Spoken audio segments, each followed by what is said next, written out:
গণ অভ্যুত্থানে সরকার পরিবর্তনের পর চলছে বাংলাদেশ ভারত কূটনৈতিক টানাপোড়েন, যার প্রভাব পড়েছে বাণিজ্যে। দুই দেশ পাল্টাপাল্টি বিধিনিষেধ আরোপ করায় বেনাপোল বন্দরে কমছে আমদানি রপ্তানি বাণিজ্য।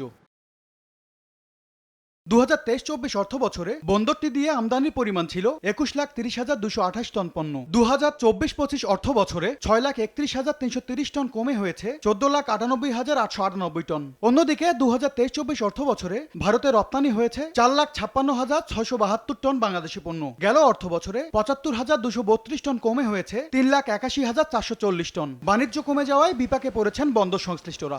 বন্ধ থাকার কারণে আমরা ভারতে যেতে পারছি না এবং মাল ইম্পোর্ট করতে পারছি না। পাট, চট, সুতলি রপ্তানি, পোশাক ক্ষেত্র এগুলো পুরো বন্ধ হয়ে গেছে। এই যে বারবার এরকম হঠাৎ যে সিদ্ধান্ত হচ্ছে, এক্ষেত্রে দুই দেশের বাণিজ্যিক সম্পর্কে একটা বড় ক্ষতি হচ্ছে। এটা শুধু বাংলাদেশের নয়, ভারতেরও ক্ষতি হচ্ছে। বাণিজ্যের পরিমাণ কমে আসায় বন্দর দিয়ে সরকারের রাজস্ব আয়েও প্রভাব পড়েছে বলে জানান সংশ্লিষ্ট কর্মকর্তারা। অনেকগুলো পণ্য আমাদের প্রয়োজন না থাকাতে সরকার কর্তৃক রেস্ট্রিকশন দেওয়া হয়েছে। তো অনেকগুলো পণ্য যেগুলো আমাদের দেশেই উৎপন্ন হয় সেগুলো এখন আর আমরা আমদানি করছি না।